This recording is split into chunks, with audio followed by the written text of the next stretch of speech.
김윤경의 생생경제. 안녕하십니까, 김윤경입니다. 규칙과 제도, 법, 지킬 것은 지키고 또 하지 말아야 할 것은 하지 말아야 우리 사회가 유지되기 때문에 있는 것들입니다. 세월호 참사, 이 모든 걸 무시하면서 벌어졌습니다. 배를 안전하게 운항하고 또 승객을 끝까지 안전하게 책임져야 될 선장이 가장 먼저 탈출했습니다. 또 해운조합 등의 기관에는 해피야, 그러니까 해양수산부 고위관료 출신들이 낙하산 인사를 통해 앉아 있었다고 합니다. 또 이것이 해운사의 돈을 받아 운영되니까 제대로 된 관리 감독을 요구하는 것도 어불성설일 겁니다. 게다가 세월호 운영사 실제 주인, 사이비 종교 5대양 사건의 연루가 됐던 유병헌 전 세무그룹 회장입니다. 신도들 돈을 가로채서 사기죄로 복역을 하기도 했던 유 씨는 지금 외국에 엄청난 땅을 사두었고요. 또 사진작가로도 활동을 하면서 신선 노름을 했다고 합니다. 이렇게 각종 부정과 비리, 비상식이 뭉치고 뭉친 것이 세월호 참사였습니다. 우리가 우리를 다시 믿기 위해서는 얼마의 시간이 필요할까요?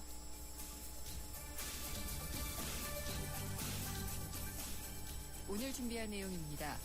스마트폰 앱으로 배달 음식 시켜보셨나요? 일명 배달 앱인데요. 편리한 만큼 문제도 있다고 합니다. 이거에 대해서 좀 짚어보겠고요. 3부에서는 어제 세월호 참사의 직접적인 원인을 추정을 해본 데 이어서 오늘은 좀 더 근본적인 원인들을 정리를 해보겠습니다. 김윤경의 생생경제 1부 시작합니다. 한때 보리 하나로 콜라와 싸워 전설이 되신 분이 계셨지. 국내 최초 보리 탄산 음료로 콜라의 아성을 흔들었던 맥콜. 다 전설을 맛보리 맥콜.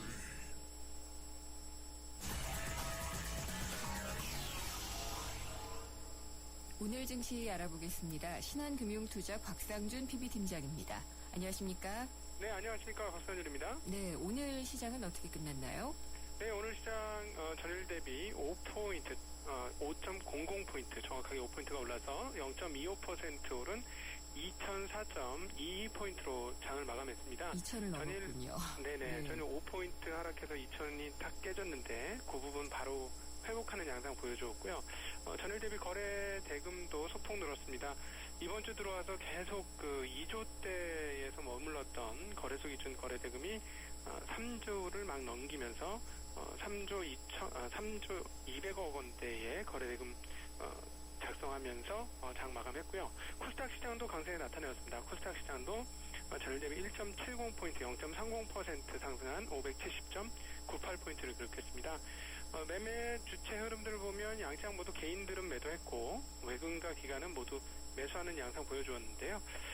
최근에 장 흐름에서 거래 대금이 줄어들면서 대체적으로 그 파생시장의 영향력이 굉장히 극대화되어 있는 상황입니다. 그래서 수급상으로 보면 지금 3주 연속 외국인들 자금들이 아시아 쪽 펀드로는 계속 유입되고 있어서 대체적으로 좀 긍정적이다 뭐 이렇게 볼 수 있는데 지금 한국 시장은 외국인들의 어떤 뭐 수급에 의해서 상방 쪽, 즉 상승 쪽으로의 무게감이 조금 더 실리는 것은 사실입니다만 그보다는 더 파생 시장력에게 영향력이 굉장히 큰 시장이다 이렇게 볼 수 있어요. 그래서 만약에 이 해석이 맞다면 다음 5월 달에 있을 만기 날까지 시장은 크게 오르지도 크게 내리지도 않는 그런 장으로 마감될 확률이 상당히 높습니다. 오전장만 해도 장중에 상승 출발을 했습니다만 거래소 기준으로 주가가 약 7포인트까지 하락하는 모습 보여줬는데요. 그 중국 시장 개장한 이래로 그 외국인들의 선물이 매도에서 매수 포지션으로 바뀌면서 시장이 상승으로 전환되는 그런 양상 보여줬습니다. 계속해서 시장이 거래 대금 자체가 많지 않기 때문에 파생이 휘둘리는 시장 당분간 조금 더 이어질 가능성이 높은 그런 마감이었습니다. 네. 이게 뭐 지금 딱 그 나온 통계는 아니지만 오늘 이제 금융감독원이 지난달 말을 기준으로 해서 그 외국인 개인 투자자들을 세봤더라고요. 네. 거의 10,000명을 그 넘어서는 것으로 지금은 네. 추정이 된다고 하는데 외국인 개인 투자자가 늘어나는 것 뭐 어떻게 보면 좋을까요? 근데 외국인 투자자 늘어나는 한국 주식시장에 대한 그 매력도가 높다 이렇게 보실 수 있겠죠. 그러니까 그 한국 같은 경우도 한국 기준으로 외국을 좀 바라보지 않습니까? 네. 그러면 외국인들 입장에서는 자국의 기준으로 한국 기업들을 봤을 때 저렴한 기업이 굉장히 많다라고 충분히 생각할 수 있는 여지가 많습니다. 네. 물론 이제 한국 같은 경우는 남북한의 이런 좀 컨트리 리스크가 상당히 있는 국가이긴 합니다만 과거에 비해서는 그런 리스크도 많이 낮아졌고 그리고 기업 가치만 따로 산정을 해본다면 외국 기업들 대비 상당히 저평가된 기업들이 많습니다. 그래서 외국인들 투자자 입장에서는 충분히 직접 투자에 대한 매력을 느낄 수 있는 나라 아니냐. 이렇게 그래서 어떤 자연스러운 수준 그리고 또 하나는 화폐적 움직임이다 이렇게 볼 수 있습니다. 최근에 워낙에 글로벌한 움직임들이 화폐에서부터 나타나고 있기 때문에 앞으로 이런 현상들은 우리나라뿐만 아니라 세계적으로 계속 늘어나지 않겠다 싶습니다. 한국 같은 경우도 과거에는 해외 투자한다면 그저 펀드 정도 투자였습니다만 지금은 해외 채권에 대한 직접 투자들도 굉장히 늘고 있는 그런 상황인데요. 이런 흐름들은 전 세계가 글로벌화된 것에 어떤 상징적 흐름으로 더욱 가속화될 것이다 이렇게 보고 있습니다. 네, 뭐 오늘 좀 특별히 볼만한 업종이라든지 종목은 있었나요? 네, 오늘 눈에 띄는 업종으로는 그동안 네이버가 주가가 많이 빠졌는데요. 반등에 성공하는 모습 보여주고 있고, 그다음 미국 시장에서는 반도체 회사인 마이크론이 굉장히 좋았습니다. 이에 따라서 한국에서도 SK 하이닉스가 상당히 양호한 주가 흐름들을 보여주는 모습이었습니다. 그 외에는 특별하게 오늘 눈에 딱 띄게 시장의 흐름을 그렇게 보여주는 그런 흐름들은 없었고요. 최근에 계속 그랬다시피 대형주보다는 상대적으로 중소형주 강세 현상이 계속 지속되고 있습니다.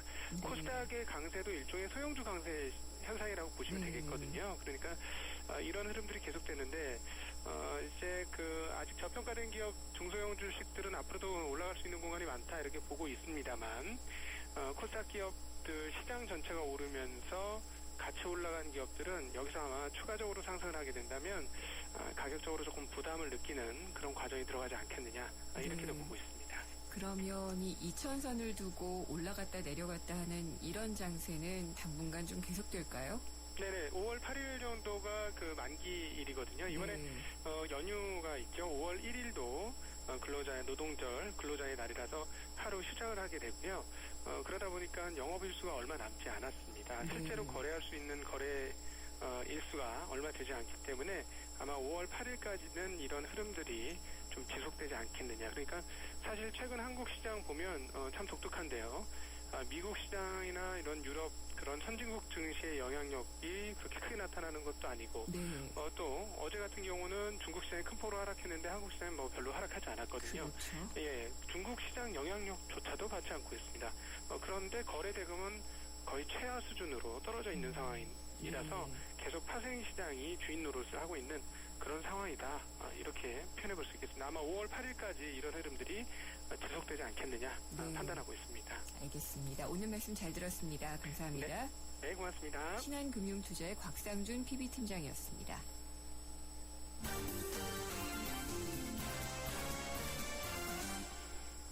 오늘의 주요 경제 뉴스 정리해 보겠습니다. 한국일보의 이성철 산업부장입니다. 안녕하십니까? 안녕하세요. 네, 하나은행장이 지금 중징계를 받았죠. 네. 예, 그러면서 이제 하나은행이 금융감독원하고 좀 신경전을 벌이는 그런 모습인 것 같아요. 네, 그렇습니다. 이 발단은 이렇습니다. 이게 이제 지금 하나은행장이 김종준 행장인데요. 하나캐피탈 계열사죠. 그 사장으로 재직 중이던 2011년에 미래저축은행 여긴 지금 퇴출이 되고 아마 사주가 지난번 저축은행 사태 때 구속이 됐던 그 부실저축은행인데 여기에 145억 원을 투자를 했고 한 60억 원 가까이 손실을 입혔습니다.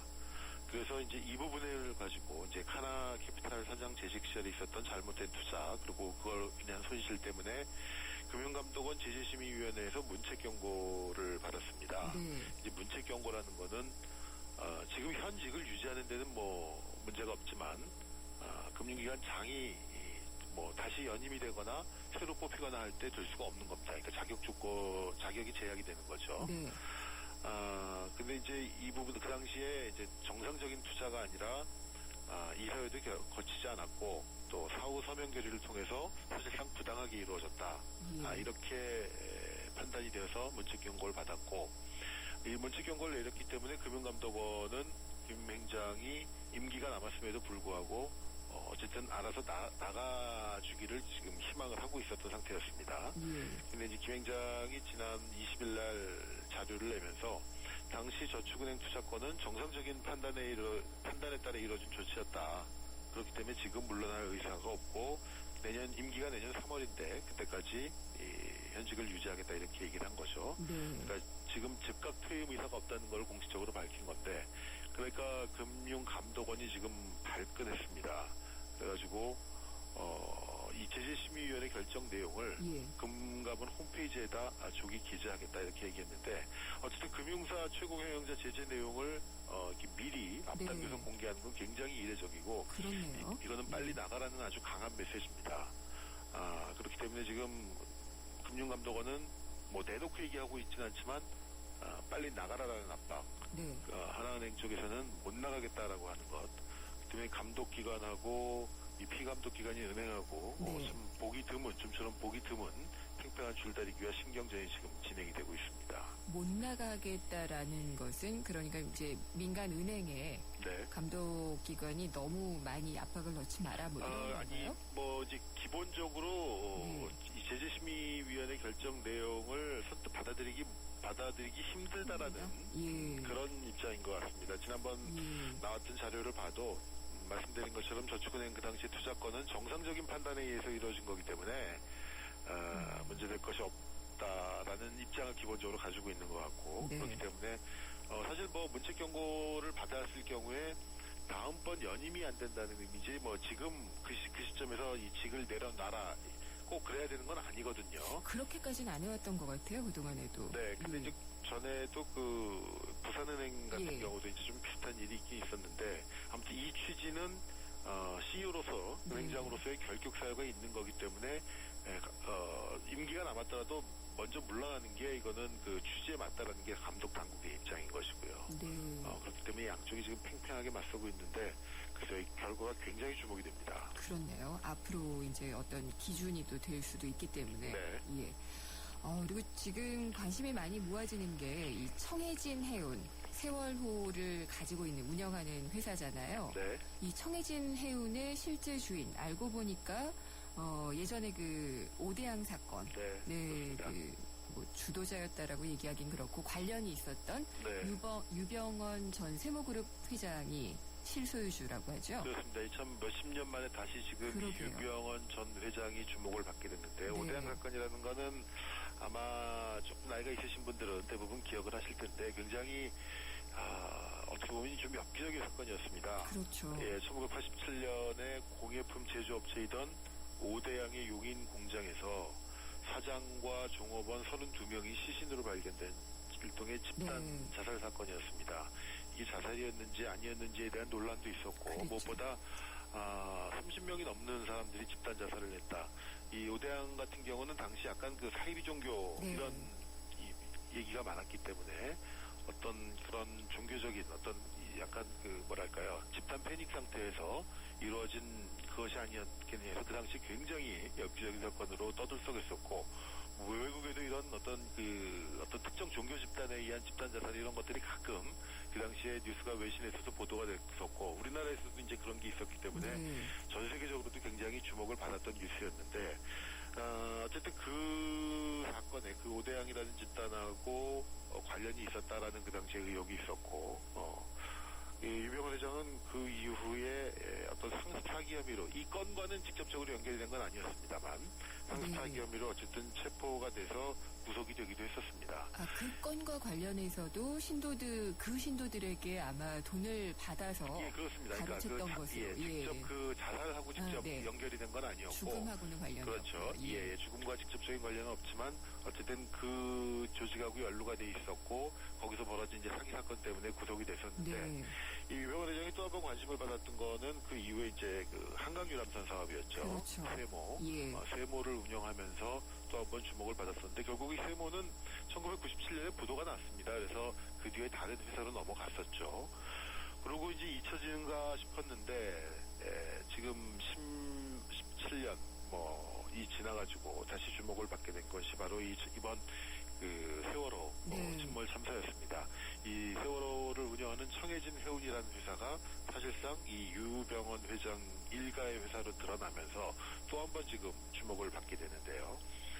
청해진 해운이라는 이번 그 회사가 설립된 게 1999년입니다. 그러니까 네. 세모가 부도가 나고 한 2년쯤 있다가 이 유 회장이 그 당시에 네. 지인들로 알려진 사람들하고 같이 모아서 만든 회사가 청해진 해운이었고요. 이후에 이 청해진 해운이라는 회사는 굉장히 빠른 속도로 커나갑니다. 그러니까 청해진 해운 자체가 커나갔다라기보다는 청해진 해운의 지금 모 회사가 주식회사 천해지라는 곳이고요. 네. 이 천해지라는 곳은 이 I1I 홀딩스라는 지주회사 밑에 있는 회사가 됩니다. 예. 그러니까 이 I1I 홀딩스의 어떻게 보면 손자회사가 이 청해진 해운이 되는 네. 것이죠. 근데 이 I1I 홀딩스의 대주주가 바로 유병헌 회장의 두 아들로 지금 돼 있습니다. 네.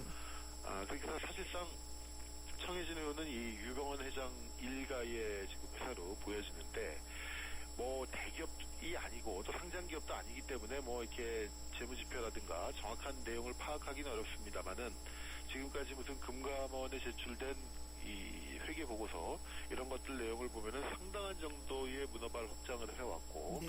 한 10몇 개 계열사를 가지고 있고요. 또 해외에도 여러 개 회사를 가지고 있고 뭐 해외의 이 부동산 투자 무슨 또 이 프랑스의 심지어 어떤 한 마을을 뭐 통째로 샀다는 그런 그랬다고 뉴스, 하더라고요. 그런 예. 얘기도 있고요. 미국의 큰 리조트를 가지고 있다. 그래서 굉장히 지금 베일과 네. 이 미스тер에 지금 쌓인 회사처럼 하는데 이제 문제는 이번 사건이 이제 언젠가는 결국 뭐 참 힘든 시간입니다만 마무리될 것이고 그때부터는 이제 본격적인 책임 규명과 보상 문제가 얘기가 나올 텐데요. 네. 정부는 일단 선보상 후 구상권 행사 이런 쪽으로 지금 방침을 정한 것 같습니다. 네. 이 피해자들에게 피해자 유가족들에게 일단 정부가 어쨌든 보상을 하고 책임 있는 청해진 해운이라는 회사에 이제 그 구상권을 행사하는 그런 아마 수순을 밟게 될 것으로 예상이 되는데 청해진 해운 자체는 지금 사실은 껍데기만 남은 회사입니다. 네. 부채 비율이 400%가 넘고요. 자본금은 그렇군요. 자본금은 한 60억밖에 되질 않습니다. 네. 거의 빈 껍데기 회사고 이번에 그 침몰이 됐던 세월호 자체도 뭐 100억 원 넘는 이제 이 보험에 들고는 있습니다만 이 배를 담보로 이미 청해진 해운이 한 100억 이상의 또 대출을 받은 걸로 나왔기 때문에 예. 사실은 지금 청해진 해운은 재무상으로 본다면 거의 그 빈 껍데기나 다른 없는 회사가 될 텐데 자, 과연 그렇게 될 경우에 그럼 이 구상권 행사 문제는 어떻게 이어질지 네. 아직 뭐 이것이 지분 관계라든가 또 이 여러 가지 관계를 생각해 봐야 될 게 많기 때문에 직접적으로 이 보상 문제를 거론할 계획제는 아니겠습니다만은 결국은 이렇게 될 경우에 대주주가 책임을 져야 되는 것이 아니냐라는 것이 뭐 당연히 그쪽으로 의견은 나올 수밖에 없는 거가 되겠죠. 네. 그럴 경우에 과연 이 유병헌 회장의 어떤 개인 재산이라든가요, 그 일가의 어떤 개인적인 투자 관계라든가 이런 부분들을 아마 따져봐야 될 것이고 지금 진행되고 있는 이제 얼마 전에 바로 시작이 됐습니다만 검찰 수사도 네. 아마 그런 쪽으로 상당히 초점이 맞춰지게 되지 않을까. 더불어서 이 유병헌 회장 일가가 사업을 확장해 나가는 과정에서 네. 어떤 불법적인 부분 또 어떤 비위 또 정관계 로비 네. 이런 것들은 없었는지 그런 부분에 대해서도 아마 강도 높은 조사와 수사가 이루어지지 않을까 예상이 됩니다. 세금 부분도 아마 좀 문제가 될 수가 물론이죠. 있겠죠. 근데 예. 지금 아마 해외에 뭐 이거 뭐 확인된 건 아닙니다만 예. 해외에 빼돌린 재산도 굉장히 많을 것이다. 지금 뭐 이런 소문도 나오고 있고요. 네. 베일을 계속 벗겨가야겠죠. 이건 뭐 끝까지 추적을 네. 해야 되는 거 아니겠습니까? 네, 그렇습니다. 오늘 말씀 잘 들었습니다. 네. 감사합니다. 한국일보 이성철 산업부장이었습니다. 올레 고객님은 전국 지하철 모든 노선에서 광대역 LTE가 다 됩니다. 올레가 아니면 안 될 수도 있습니다. 국내 최다 10만 광대역 LTE 기지국으로 지하철 모든 노선에서 다 되는 광대역 LTE 올레. KT와 S사 전국 서비스 중. 우리 집 통신 대표 번호 101. TV지를 101로 인터넷을 101로 홍보이도 101로 모두가 할 때 CCTV만 가도 101로 함께 101. 우리 집 통신은 101로 모두 다 해결해요. LG U+. 생생경제 1부 지금까지 함께 하셨습니다. 2부에서는요. 스마트폰으로 배달음식 주문하는 배달앱 문제점이 많다고 하는데요. 어떤 건지 짚어보겠습니다. 잠깐만 기다려주세요. 청취자 여러분 안녕하십니까. 오늘은 총 상금 500만 원과 푸짐한 상품이 기다리고 있는 YTN 라디오 대국민 인터뷰 공모전을 앞두고 자칭 인터뷰의 달인들을 모셨습니다. 먼저 김은국 씨. 이 인터뷰가 물밀듯이 밀려왔잖아. 아, 축구는 잘해. 들이대지. 이순재 선생님. 이런 못난 놈 같은다고. 어디서 그런 걸 자랑을 하고 있어? 일단 묻지도 따지지도 않고 스마트폰을 꺼내서 녹음 기능을 켜요. 그리고 마누라한테 물어봐. 다시 태어나도 나랑 결혼할 거야? 네, 저는 안칠수고요. YTN 라디오 홈페이지를 보시면 밥업이 보이실 거거든요. 아마도 합리적으로 제작진들이 지원을 해주시지 않을까 생각이 되거든요. 네, YTN 라디오 대국민 인터뷰 공모전. 정치인도 좋고 내 이웃도 좋습니다. 재치 있고 참신한 여러분의 이야기를 들려주세요.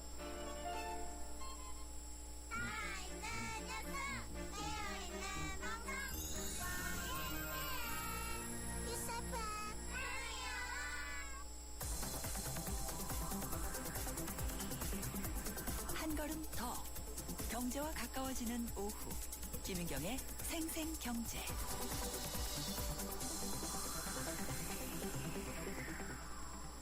세상의 베이스가 되다 포스코 협찬으로 김윤경의 생생경제 2부 시작하겠습니다.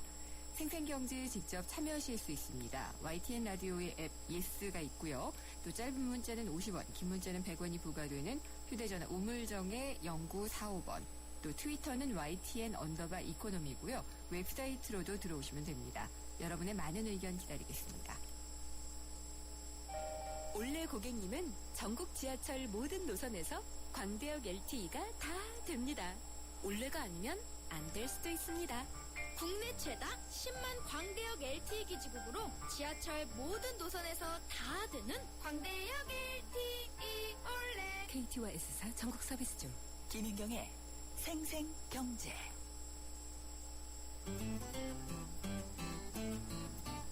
생생경제를 다양하게 만나는 방법. YTN 라디오 앱 예스와 웹사이트 김윤경의 생생경제 또는 트위터 YTN_이코노미로 실시간 듣기와 다시 듣기를 하실 수 있고 방송 내용에 대한 문의와 의견을 주실 수 있습니다.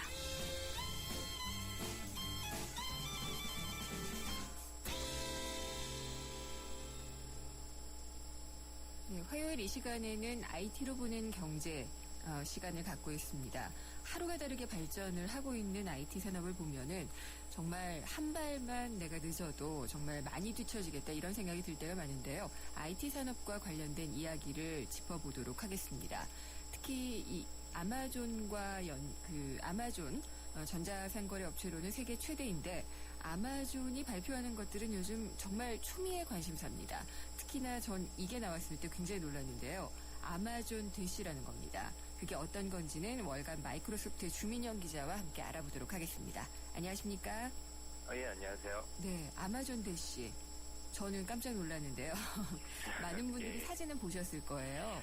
어떤 예. 건지 좀 설명부터 해주세요.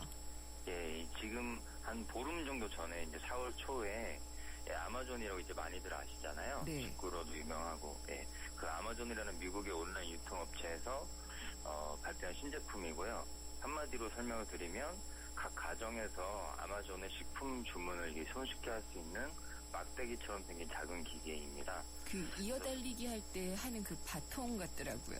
예, 그렇기도 네. 하고 뭐 작은 손전등이나 네. 뭐 벽다개 비슷한 크기 정도로 생겼고요. 예, 좀 더 설명을 드리면 쓰는 방법은 되게 간단한데요.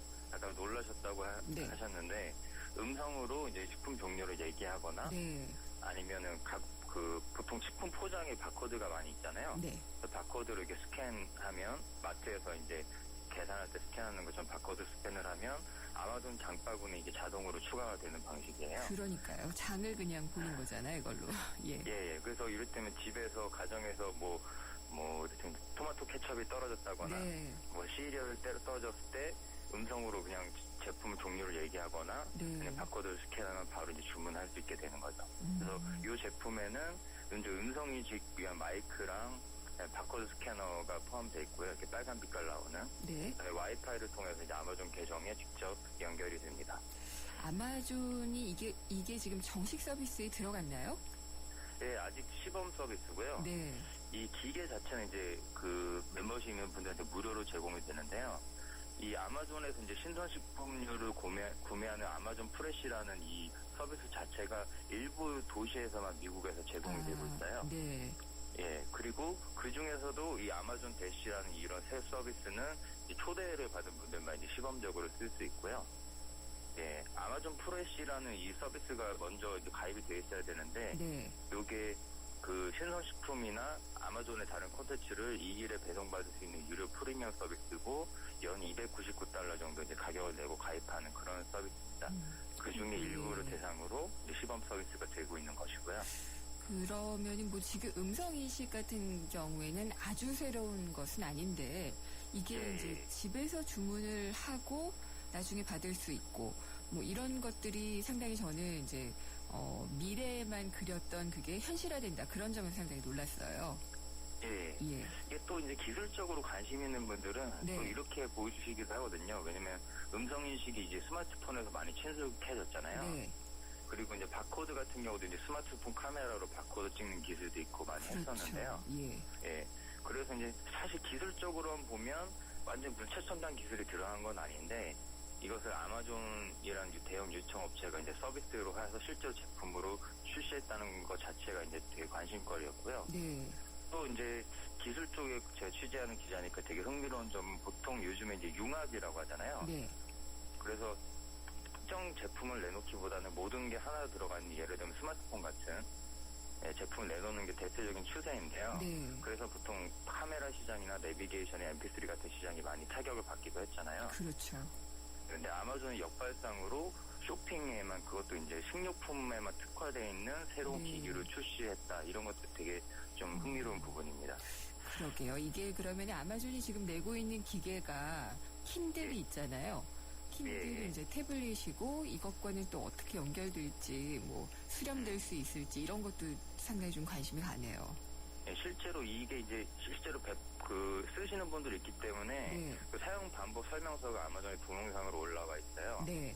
예, 아마존 대시에서 보면 그래서 아마존 대시 이 막대기처럼 생긴 제품으로 바코드 스캔하거나 이렇게 주문을 하면 네. 스마트폰이나 킨들에서 이제 장바구니가 뜨고요. 예, 거기에서 이제 본인이 수량 같은 걸 이렇게 사과하면은 제품도 네. 많을 수도 있잖아요. 예. 그런 수량과 이런 거를 거기서 조금씩 수정을 해서 주문을 하는 식으로 이제 서로 연동을 해서 사용을 할 수 있게 이렇게 되어 있습니다. 연동 보완해서 온라인까지 이어지도록 하는 그야말로 예. 그냥 수직 대열화가 돼 있는 것 같은 그런 생각이네요. 그렇죠. 근데 저는 사실 시간이 없어서 온라인으로 장을 많이 봐요. 그게 이제 몇 번 보다 보면은 그 식품이 이런 게 온다라는 게 이제 학습이 돼 있으니까 그런데 미국 사람들도 그렇게 식품을 사나 이런 좀 궁금함이 들기는 해요. 예.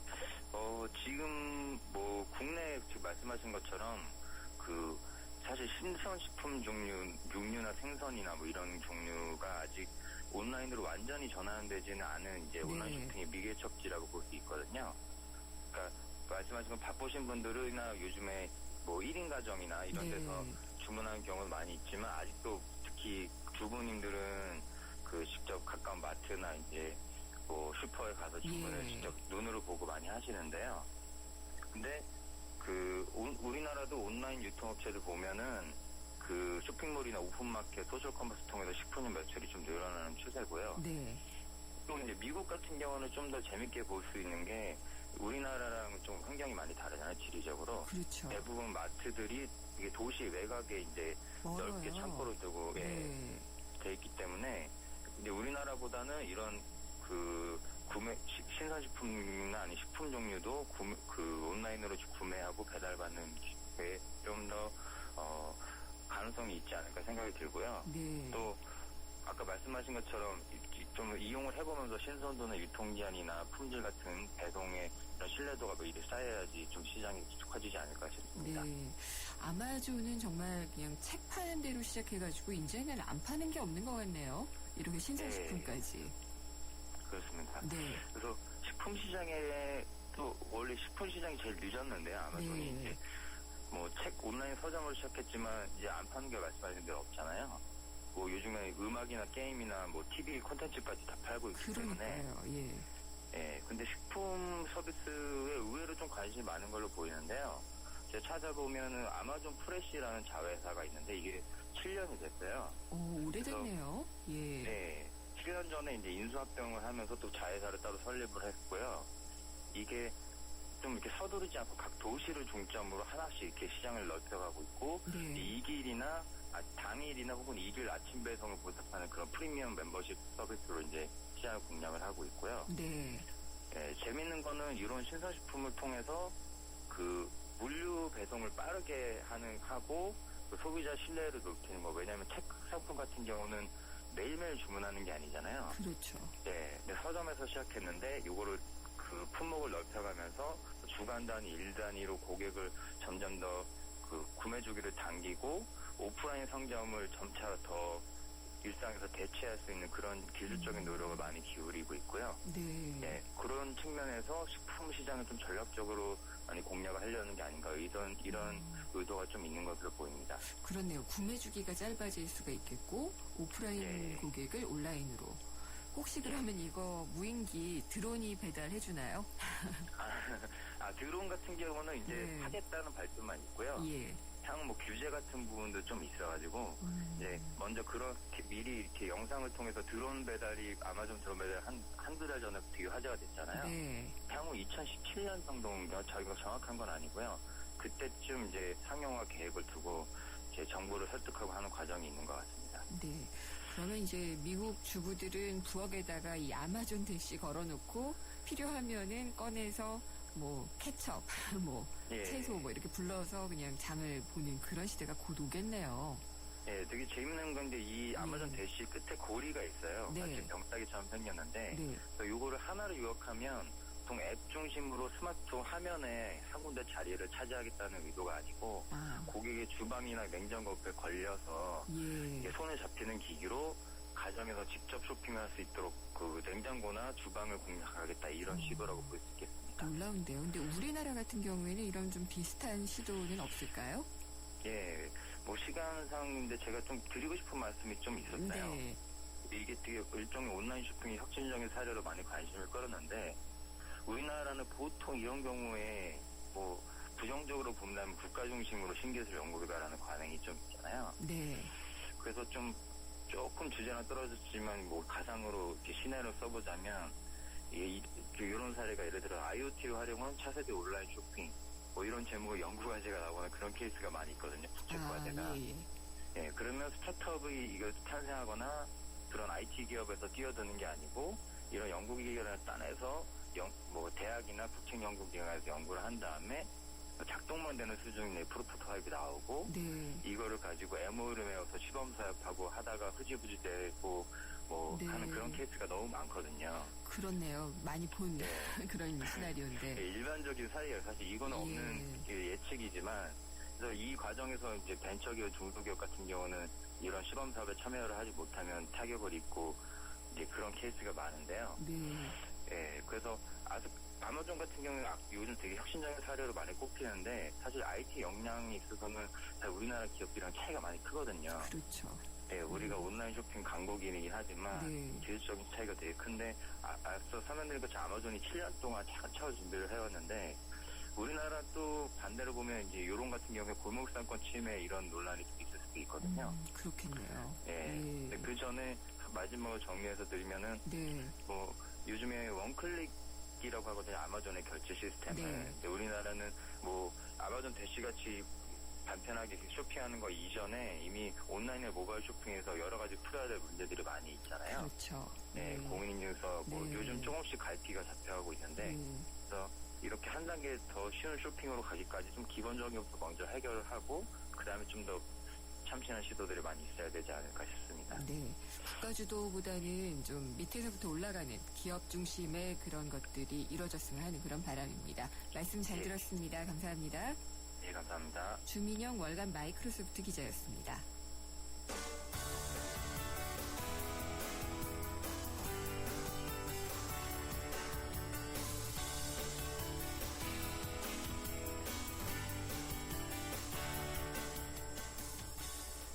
전화 걸어서 음식 메뉴와 집 주소를 불러주는 주문. 이거가 귀찮아질 정도가 됐습니다. 사람들이 이제 스마트폰에서 배달 앱을 다운받아서 쓰면은요, 그냥 바로 주문부터 결제까지 손쉽게 끝나거든요. 그래서 배달 앱을 이용하는 사람들이 많이 늘어나고 있고, 또 이 관련 업종도 활기를 띠고 있습니다. 그런데 또 배달 음식 업체들의 표정은 그렇게 좋지가 않습니다. 왜 그럴까 살펴봤더니 바로 수수료 문제 때문이라고 합니다. 그래서 이 관련된 문제들을 한번 좀 짚어볼까 하는데요. 사단법인 한국배달음식업협회의 박창선 이사가 전화로 연결돼 있습니다. 안녕하십니까? 네, 안녕하세요. 네. 배달 앱, 그러니까 배달 애플리케이션일 텐데 이게 어떤 건지 간략히 설명부터 해주실까요? 기존의 배달 앱들은 이제 검색 광고 쪽이 비중을 차지했었는데, 네. 최근에 이제 발생한 게 주문 중개 시스템까지 탑재돼서 이제 배달 앱 쪽에서 주문하면서 결제까지 이제 네. 이루어지는 거죠. 예, 그런 시스템으로 보신다고 될 것 같아요. 아무래도 편리하니까 이용자가 많이 늘어나고 있겠죠? 그렇겠죠. 예. 네. 뭐 대략 수치를 아시나요? 뭐 통계로 잡힌 숫자는 지금 이게, 아직까지 예. 통계 잡힌 게 없고요. 네. 그동안 이제 다운로드 수로 온다면은 뭐 지면상에도 많이 알려지고 있는데, 네. 뭐 배달의 민족 같은 경우가 1,000만 건, 요기요가 최근에 이제 발생을 했는데, 이제 한 300만 건 이상 네. 다운을, 어플을 다운받아서 이용하는 걸로 예. 굉장히 많은 거죠. 배달 통해 한 800만 건 정도 되는 걸로 알고 그렇군요. 근데 이 네. 배달업이 자리를 잡았으면은 이 배달을 더 빨리 시킬 수 있고 많이 시킬 수 있으니까 배달 음식업에는 호재가 아닌가 이런 생각이 들긴 하는데 어떤가요? 그렇죠. 이제 배달 업종들은 네. 이제 광고의 의존도가 높을 수밖에 없어요. 예. 광고를 해야지만이 또 주문량이 오고 매출이 더 발생하니까. 그렇죠. 그래서 기존에 있는 옛날 같은 경우는 이제 오프라인 인쇄 매체를 많이 의존했는데 아무래도 이제 배달 어플 쪽도 이게 주문량이 또 뒷받침이 되니까 네. 안 할 수는 없는 거죠. 네, 그렇죠. 그렇죠. 그러면은 배달 앱에 그 등록을 하려고 하면은 좀 들어가는 뭐 수수료 이런 것들이 네. 어느 정도나 되나요? 지금 대표적인 업체들께서 예. 공표하고 있는 거 보니까 어떤 A라는 모 회사는 광고비를 받으면서 수수료가 조금 낮고 네. 또 B라는 업체는 그 등록 비용이 없이 수수료가 좀 높은 걸로 책정을 했다고 이렇게 네. 발표를 하고 있더라고요. 보통 보니까 저희가 지면상에 알고 있는 걸로 네. 특정 업체를 이야기해도 될지 모르겠는데 요기요 같은 어플 같은 경우는 한 16% 이상 되는 걸로 알고 있고요. 수수료가요? 예. 예. 그리고 배달의 민족 같은 경우가 13%대인 걸로 지금 현재 알려지고 있어요. 예. 그러면은 이게 그 업종, 뭐 치킨, 네. 피자, 중국집, 분식 다 다르게 책정이 되나요? 그렇지는 않은 걸로 알고 있습니다.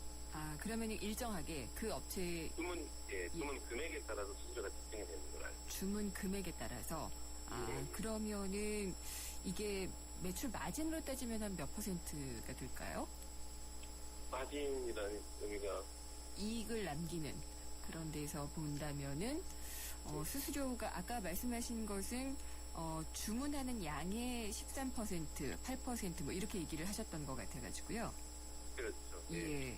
그러면 일단은 뭐 그 정도 되는 걸로 알고 그러니까 이용 수수료라든지 이런 것이 좀 부담스러운 수준인가요, 아닌가요? 지금 저희 협회에서 조사해본 바에 의하면 네. 저희 배달 음식 업종들이 대략적으로 약 10% 정도는 네.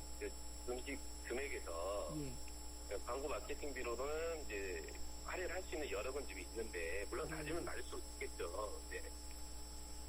지금 현재 10%대가 넘어가면 네. 부담을 느끼는 게 지금 네. 현실이에요. 그러니까 이제 감당할 수 있는 수준은 원래도 이제 뭐 전단지도 돌리고 광고도 하고 이런 데 한 매출의 10%를 쓰니까 앱 업체 이 정도는 줄 수 있지만 그거보다 좀 높게 받으면 부담된다 이런 말씀이시네요. 네. 그러면 비용을 더 지불을 해야지 되면은 이게 혹시나 이제 소비자 가격에 반영되지 않을까 좀 걱정이 돼요. 가격의 반영도 분명히 될 거고요. 네. 저희가 우려하는 거는 네. 아무래도 음식의 질에 좀 변화가 생길 수밖에 없을 거라는 생각이 들어요. 네. 비용을 떨어뜨리기 그 위해서. 가격대로 맞추려면 예. 그렇죠. 수수료가 많이 책정되면 네. 뭐 보편적으로 서비스 나가는 음식에 비해서 조금 더 부실해지지 않을까 하는 우려. 네. 그런 거 피해는 또 소비자들한테 그냥 전가가 되는 거라서 예, 실제로 나타나고 있나요? 그런 것들이요? 아니 우려를 하는 거죠. 우려를. 예. 예. 그렇군요. 그러면은 이 배달 앱 업체는 일단 무료 앱이죠? 이게. 사용자들은 무료로 받는 그런 다운받는 그렇죠. 앱이죠. 예. 소비자들은 무료죠. 예, 그러니까 이제 앱 업체들은 이렇게 배달 음식 업체들에게 뭐 등록비라든지 수수료라든지 이런 걸 받아야지 될 텐데 이거를 그러면은 낮춰달라. 그러면 그쪽 입장은 어떨지도 좀 궁금해요. 실제 이렇게 요구를 해보셨나요? 저희가 협회 차원에서 아직 그렇게 요청은 하진 않고요. 네.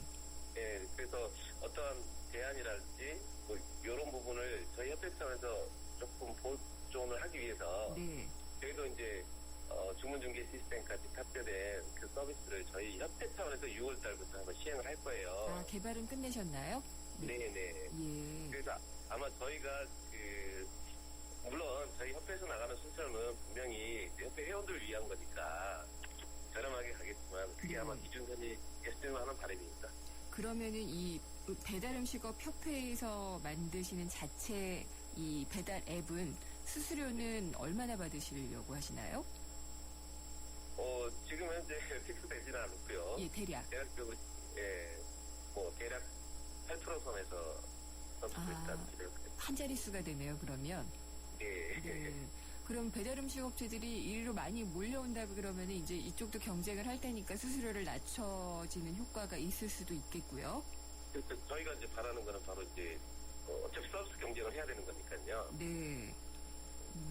그러면 뭐 시장 경제니까 자연스럽게 또 인하 효과도 가져오지 않을까 하는 기대를 하고 있습니다. 네. 그리고 배달 앱 같은 경우에 또 뭐 그런 기사도 봤어요. 특별한 기술이 필요가 없다. 사실은 앱으로 주문을 하면은 다 오프라인으로 작동이 되는 그 과정이다라는 얘기도 하거든요. 기술적인 면까지는 좀 네. 설명드리고 그런데 네. 일단은 결제 대행이라고 표현할게요. 그런 이제 시스템은 다양한 회사들이 많이 갖추고 있습니다. 네. 그래서 그렇게 많은 비용이 들여서 네. 그리고 우리 배달 업종들이 사실 많이 영세하잖아요. 네.